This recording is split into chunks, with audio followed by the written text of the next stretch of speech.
There's a popular saying that the journey of 1,000 miles often starts with a single step. And so it was for me as I crossed the desert, taking the last few steps and reaching the gates of the fabled city of Timbuktu. It has been one of my life's wishes to set foot in this oasis of learning ever since I first heard about Timbuktu. Like many travelers before me, I too have reached the gates of Timbuktu. Timbuktu the mysterious, Timbuktu the holder of secrets, Timbuktu the center of knowledge.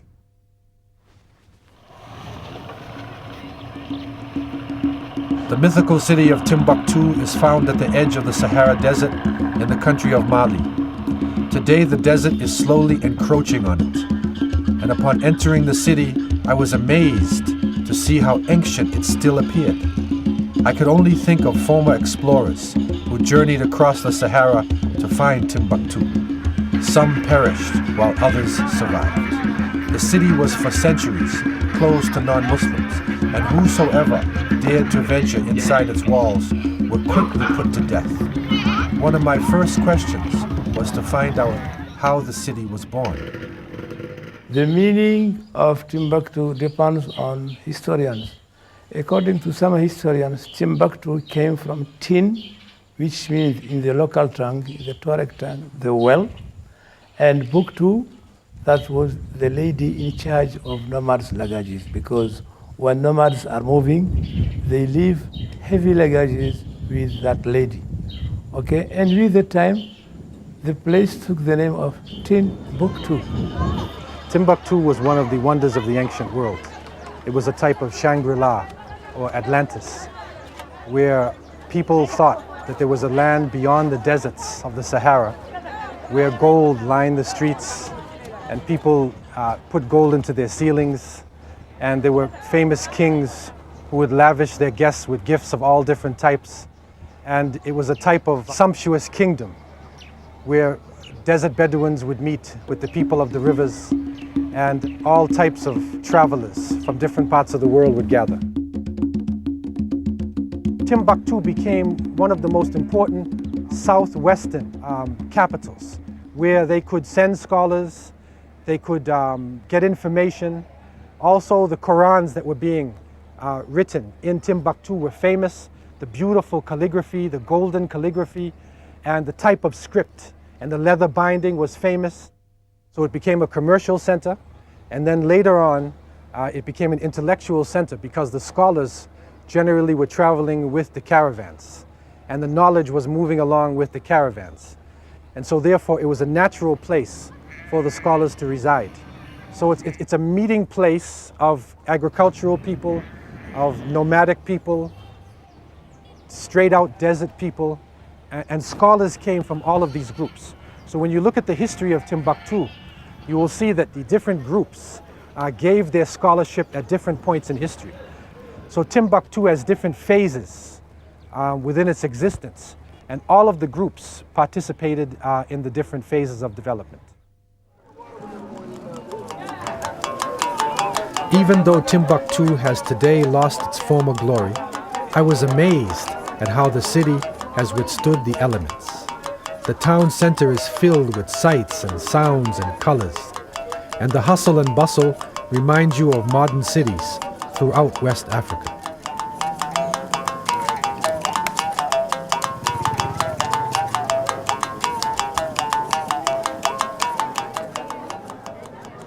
The streets of Timbuktu hold many secrets. I was pleasantly surprised to find that the house of one of the greatest teachers in the history of Timbuktu is still in existence, Sheikh Muhammad Bagayugu, the teacher of Sheikh Ahmed Baba.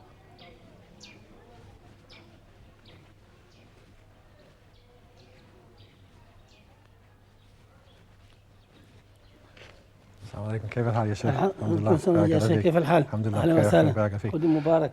الحمد لله. We are blessed here in the house of Sheikh Muhammad Bagayugu to be in the presence of one of his relatives. This is one of the great grandsons of the Sheikh, Sheikh Mahmoud Al-Wangari Al-Bagayugu. And he is the Imam of the Masjid Sidi Yahya and a very important personality here in Timbuktu. بس أعطينا يعني كلمة حول الشيخ حياته شيخ محمد بغيوغو هو كان شيخا كبير، وكان معلما للشيخ أحمد بابا السودان الذي أعطي اسمه لمركز أحمد بابا. فهو قد سكن في هذا البيت، فأصله من اليمن.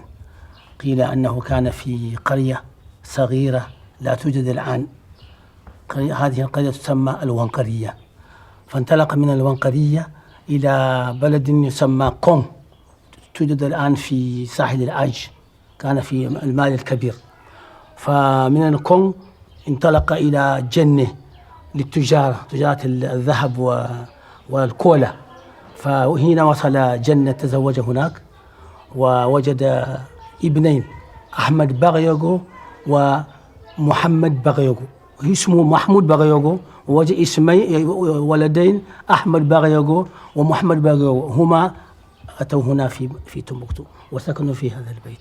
وتوفي محمد بغيوغو في 1592 ودفن في يعني خارج مدينة تمبكتو. ما شاء الله. وهو كان عالما كبيرا. كان عالما كبيرا، كان يدرس في جامع سنكوري. أيوة. وكان إماما لمسجد سداهية، ومن أجل ذلك نحن الآن في الإمامة لمسجد سداهية. وأنا بالضبط اسمي محمود بغيوغو. ما شاء الله. نعم. الله يبارك فيك. وكان معلما للشيخ أحمد بابا، والشيخ أحمد بابا يأتوا هنا للدرس، وبعض الطلاب من الجامع يأتون إلى الشيخ أحمد بابا ويطلبون منه أن يعريهم يعني بعض الكتب، ولا اسم أسماءهم، هم يذهبون بالكتب ولا يرجون مع الكتب. مصاحف وتفاسير. نعم. Ever since the first Egyptians discovered the art of writing on papyrus, man gained an efficient tool to record his history on earth. In time, the recording of history evolved into books of knowledge, and in Timbuktu, ancient texts can still be found. Libraries have been set up in the homes of families, and I was fortunate to be allowed access to it. One of the best kept secrets in the city of Timbuktu is right here in this house. The treasure chest of Sheikh Muhammad Baghyugu with his books is here, and our brother Sidi Mukhtar from his family will open up this invaluable storehouse of knowledge.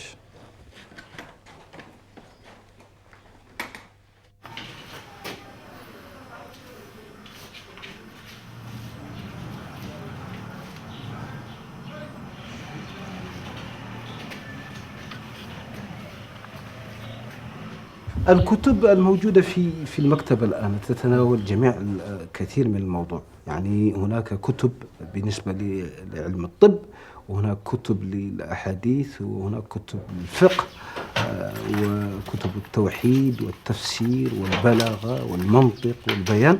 ولكن نستطيع أن نقول أكثر الكتب في المكتبة تتناول الفقه الإسلامي، لأن كانت تمبكتو يعني منذ قديم الزمن الناس يهتمون بالفقه الإسلامي أكثر من الكتب العلومية كالرياضيات والفيزياء والكيمياء وما أشبه ذلك. Muslims are known the world over for their hospitality, and in Timbuktu, it's no different. After studying the texts of Sheikh Baghyugu, I was invited to the home of Sheikh Mahmud, where he showed me some of the artifacts that belonged to his forefathers. يريد أن يأخذ كل ما في جيبهم، وهم يحسوا الطالب هكذا، وهو يأخذ من هنا وهو يصير هذا. صح. يا الله. للمدافعة يعني. نعم. This is from Toledo. From Toledo. والأنتيلوب. أيوة. قرن الأنتيلوب. So it's ivory, and then it's your medal, and the horn of an antelope. The scholars of old were all learned men who pursued knowledge because of their love of Islam. Many of them were imams of mosques, and in Sheikh Mahmud's case, this is no different. As a descendant of Sheikh Baghyugu, he is also the imam of Sidi Yahya Mosque.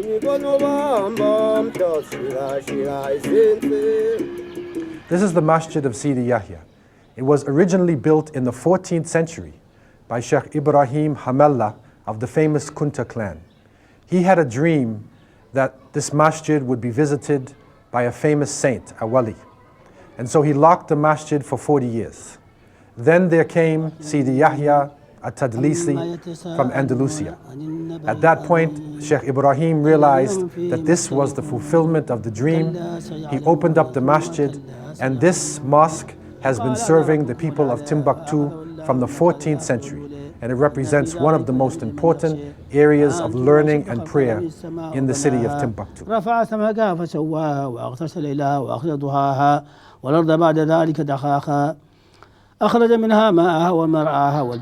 After spending time in such esteemed company, I decided to walk to absorb all that I had seen and heard. I had barely walked a few meters when I stumbled upon the market. The electric atmosphere engulfed me. Before I knew it, I was drawn into barter with one of the tradespeople. I couldn't help but imagine how alive and ancient this practice is. Timbuktu was a place where gold was traded for salt. It was a place where fine clothing, where leather goods, where all types of implements for living were traded by the people.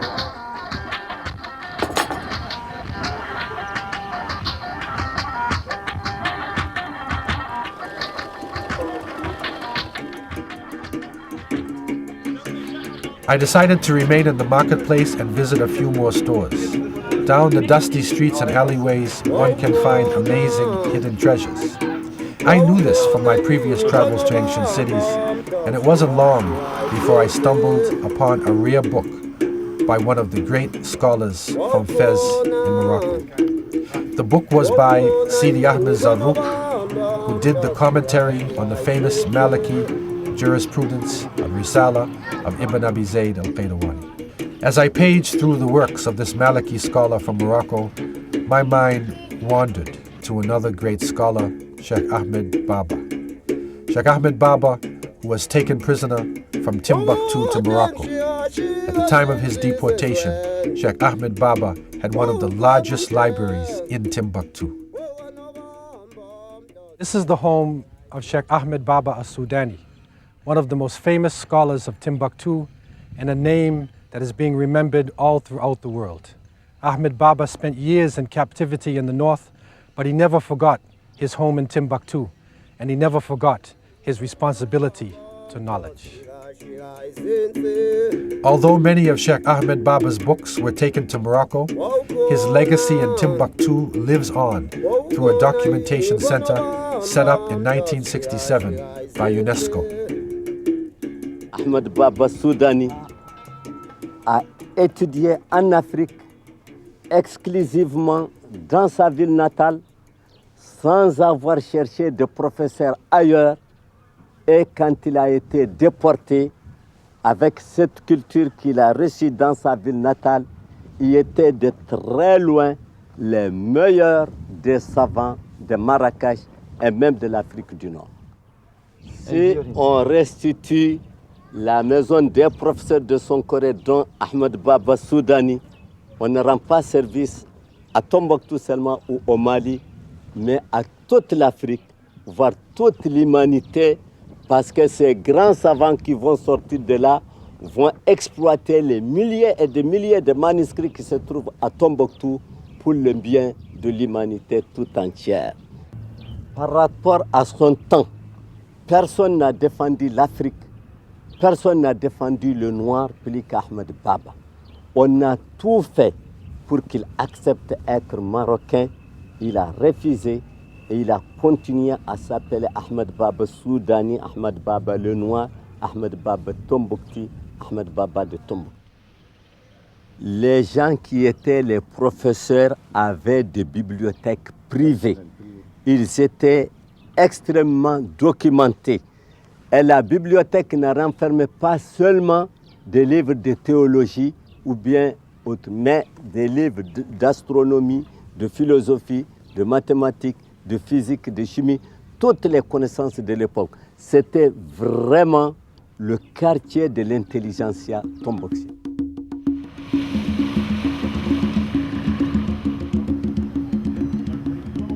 The Ahmed Baba Center has become the focal point of the revival and documentation of the manuscripts of Timbuktu.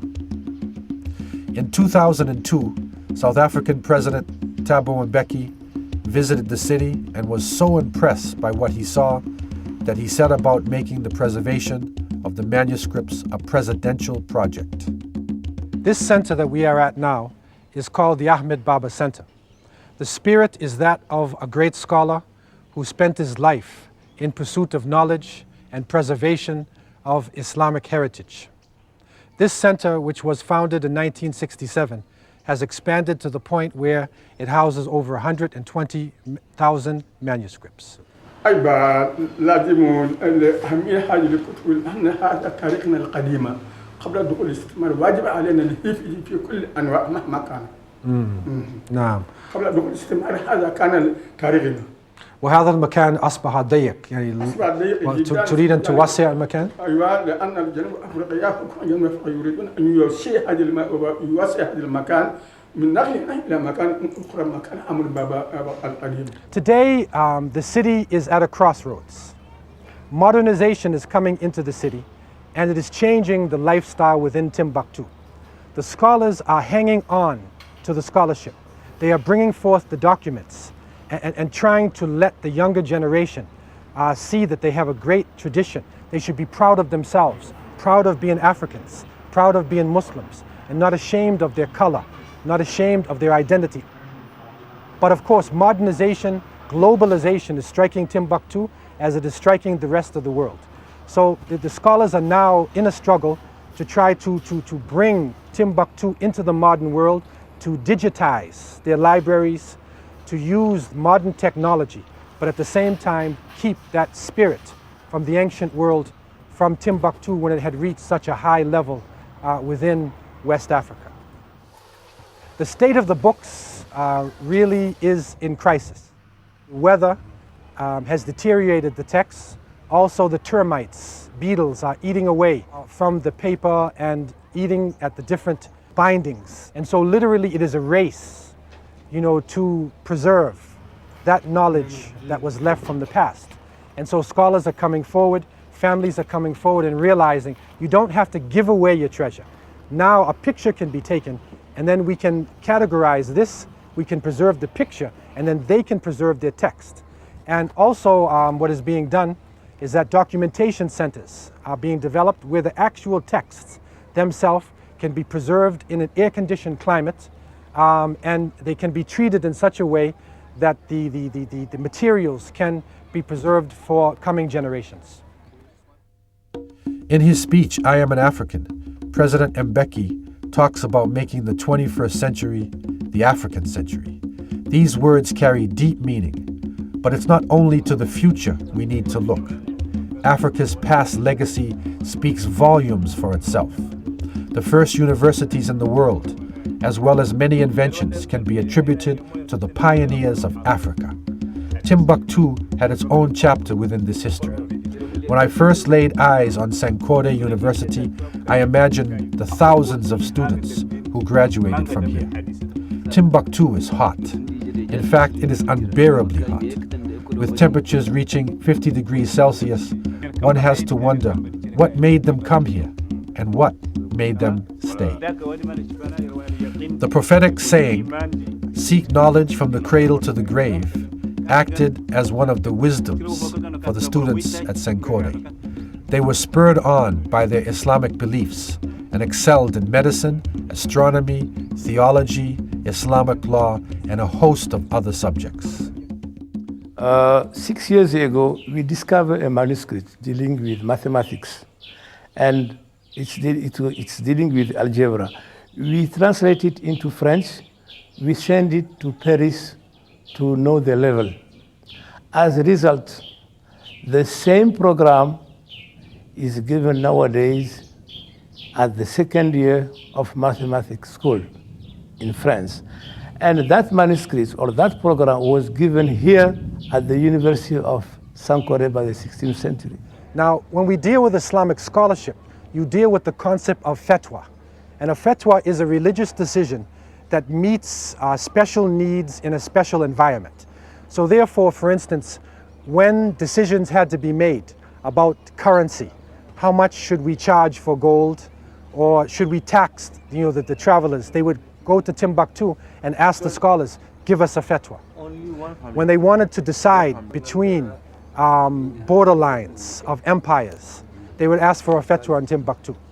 The scholars in Timbuktu were also known as peacemakers. Whenever there was a difficulty in different parts of the world, of the West African world, they would go to the area and they would make peace. Timbuktu became a pinnacle of knowledge and a sort of grand court, a supreme justice, where the ultimate decisions could be made for the kings, and where at the same time a common person could find a scholar and have a religious decision made. Islam, by its very nature, encourages people to read. The first revelation given to the Prophet Muhammad ﷺ was Iqra. Iqra bismi rabbika alladhi khalaq. Read in the name of your Lord who has created. The Prophet Muhammad, peace be upon him, actually said, Al-hikmah dalatul mu'min, that wisdom, knowledge, is the lost property of a believer. Anywhere he finds it, he is the most deserving of it. Islam benefited humanity in that it gave a type of tawhidic, a unified approach to creation and a unified approach to knowledge. So Islam then unifies the concept of one God. It unifies the human race. So black, white, brown, and yellow all see each other as part of one family. Also, there's a type of tawheed or unity in knowledge. So Muslims were able to gather the knowledge of people from all different societies, put it together in the light of their understanding of one God, and then develop a system. Algebra, calculus, trigonometry came out of that unified approach. The scientific method, the concept used by the world today to approach science, was actually developed by Muslims in the Golden Age. ألف لام من ذلك الكتاب لا ريب فيه. معروف في مدينة تمبكتو. بدأ حياته الأولى في الدراسة في أروان ثم بعد ذلك. Even though there's a good documentation process, some families choose to hang on to their own private collections. In some cases, the books are not taken care of properly, and some very important works may be lost.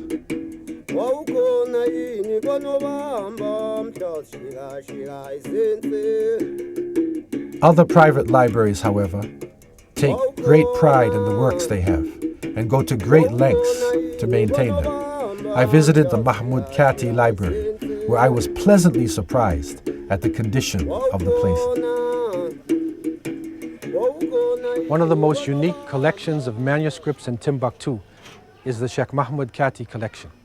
This was based upon the connection between Andalusia in Spain and West Africa, whereby the great-grandfather of this family migrated from Andalusia in the 15th century and married the daughter of Askio Muhammad Touré, the great leader of the Songhai Empire. Their son, Mahmud Kati, became a great scholar and wrote Tarikh al-Fattash, one of the most important histories of Timbuktu and of West Africa. This collection is now available to the public. The family has come together and gathered their works, and they are showing it to the public, and it is now one of the most important and unique collections of Arabic manuscripts in this city. Alors, je vous avoue que notre collection, c'est une collection privée, mais ça n'a pas d'importance. Et tout le monde islamique d'Afrique peut bien profiter de notre collection et ils peuvent venir trouver leur savoir dont il y a des siècles que c'était fermé et aujourd'hui vraiment que la porte elle est ouverte à tout le monde et tout le monde peut venir consulter ces documents. Comme je le disais tantôt, il y a des traités de sciences, donc le savoir scientifique en terre arabe, en terre d'islam est là. Le savoir historique en terre d'islam est là.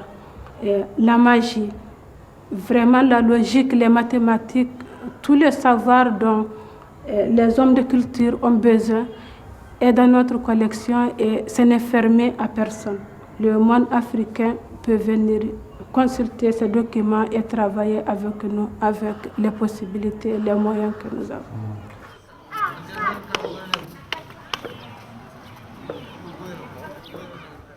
After the Ahmed Baba Center, probably the most well-known center for the collection of documentation is the Mama Haidara Memorial Library.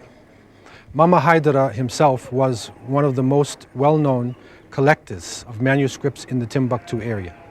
And he left a very large responsibility to his young son, Abdul Qadir, who was 17 at the time of the death of his father.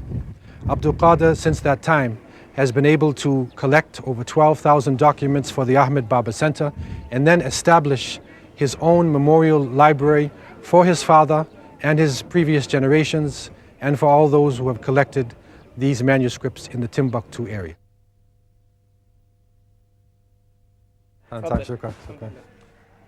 المركز طبعا مخطوطاته قديمة لأنه توارث من جد إلى جد منذ إلى حفيدي الأسفل وهي عبد القادر مما حيدر، والمكتبة هي قديمة جدا والمخطوطات أيضا قديمة جدا منذ في القرن السادس عشر.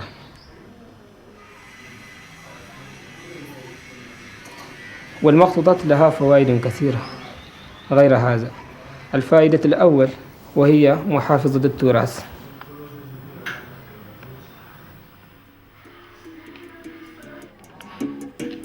Timbuktu's fame became international, partly due to the ruler of Mali, Mansa Musa. In the 14th century, Mansa Musa undertook a journey that was to become legendary in the annals of history.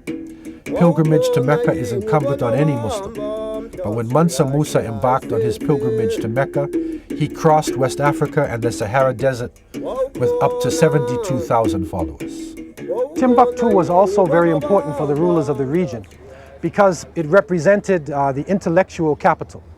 Mansa Musa was one of the great kings of the Empire of Mali, the premier producer of gold and exporter of gold in the world.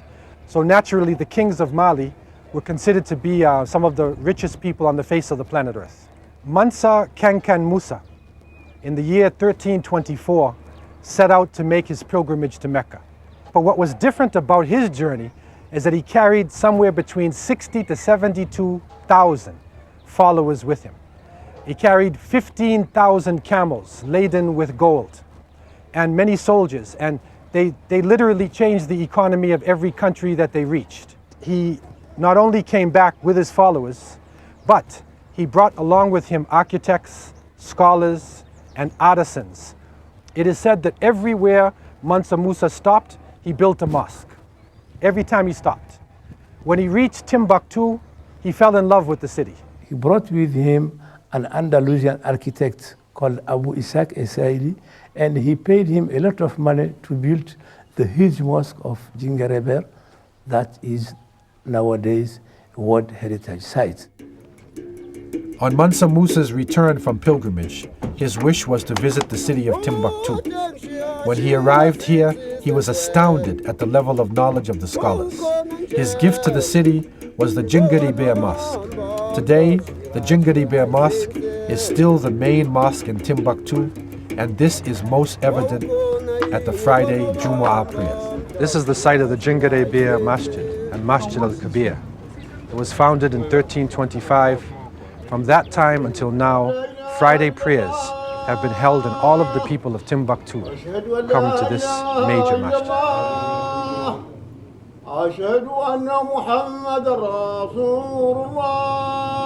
ويتبع رضوانه ويجتنب سخطه ويختفي سبيله حتى ينال من خير الدارين نسوله وعمله. من يطيع الله ورسوله فقد رشد واهتدى وسلك نهجا قويما وسبيلا رشدا. الحمد لله رب العالمين. فاذكروا الله يذكركم.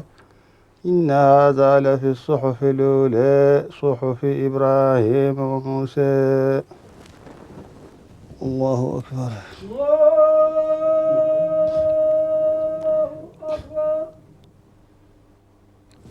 سمع الله لمن حمده.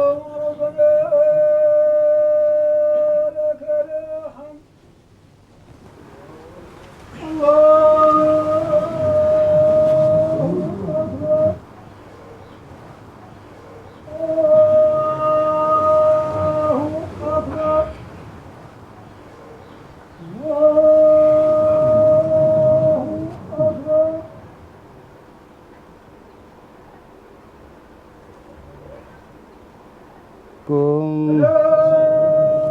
عليكم ورحمة الله.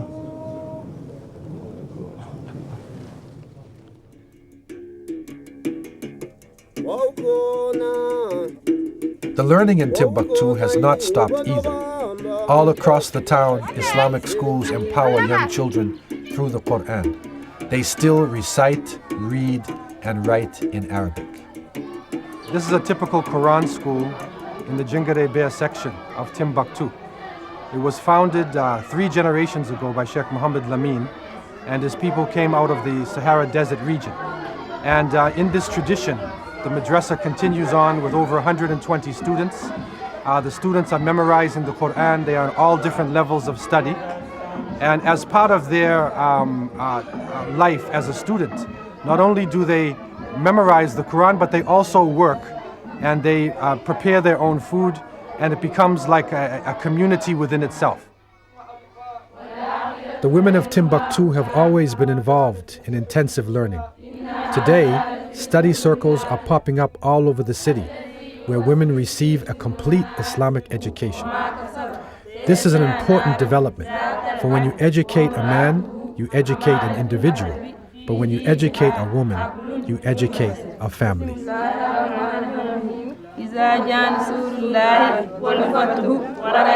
Timbuktu today is special in the sense that Timbuktu flies in the face of myths of racism. It destroys the myth that black people, that African people are ignorant people. It destroys the myth that literacy and science and progress was from the north and it came south. So it flies in the face of the north-south racist type of concept, because this is now knowledge in the south and it is going north as well. Also, Timbuktu at its height, and you're talking about from the 12th century and then reaching by the 16th century its height, it has a university like Sankore University with over 25,000 students. Now this is long before Sorbonne and before Oxford University, University of London. So at that time, black African people were at the pinnacle of knowledge.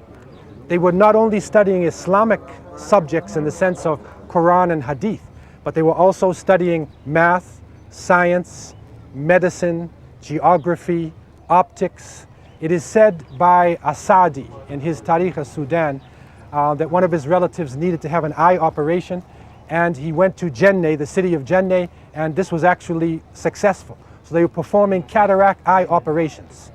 And so they reached such a high level of science and astronomy. And so this astronomical knowledge, this mathematical knowledge was, on a very high level here in Timbuktu.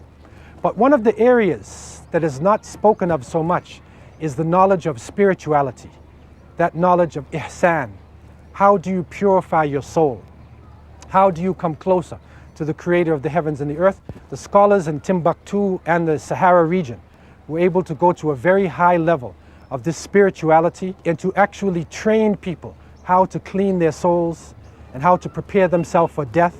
So Timbuktu is a very important meeting place of materials and spiritualism. So it is a place where your materials no longer control you. Your spirituality controls you. Your materials sustain you. And so in that sense, Timbuktu is one of the greatest centers of learning, not only in Africa, but in the world.